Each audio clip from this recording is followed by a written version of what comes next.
Le Seigneur soit avec vous. Et avec votre esprit. Annonce de l'Évangile de Jésus-Christ selon saint Luc. Gloire à toi, Seigneur. Alors que Jésus approchait de Jéricho, un aveugle mendiait, assis au bord de la route.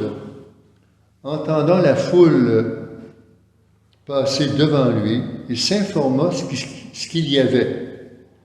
On lui apprit que c'était Jésus le Nazaréen qui passait. Il s'écria: « Jésus, fils de David, prends pitié de moi. » Ceux qui marchaient en tête le rabrouaient pour le faire taire. Mais lui criait de plus belle: « Fils de David, prends pitié de moi. » Alors Jésus s'arrêta et ordonna qu'on le lui amène. Quand il se fut approché, Jésus lui demanda: « Que veux-tu que je fasse pour toi? » Il répondit: « Seigneur, que je retrouve la vue. » Et Jésus lui dit: « Retrouve la vue, ta foi t'a sauvé. » À l'instant même, il retrouva la vue, et il suivait Jésus en rendant gloire à Dieu. Et tout le peuple, voyant cela, adressa une louange à Dieu. Acclamons la parole de Dieu. Gloire à toi, Seigneur Jésus.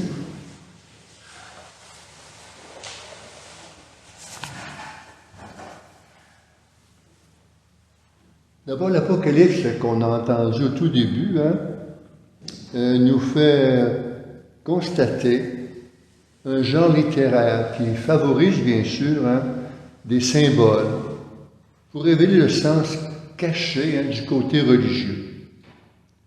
Cependant, ce sens caché est en rapport avec la victoire du Christ sur le mal et sur ses ennemis.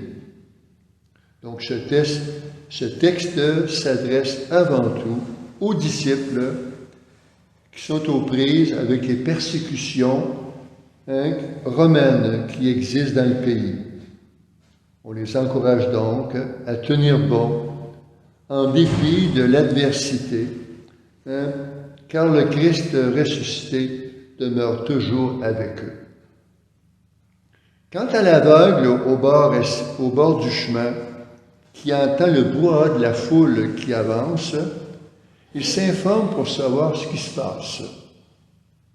Alors, le cœur débordant de foi et d'espérance, il se met donc à crier: « Jésus, fils de David, aie pitié de moi. » Et ce cri le fait en dépit de ceux qui veulent le rabrouer et l'empêcher de se faire entendre.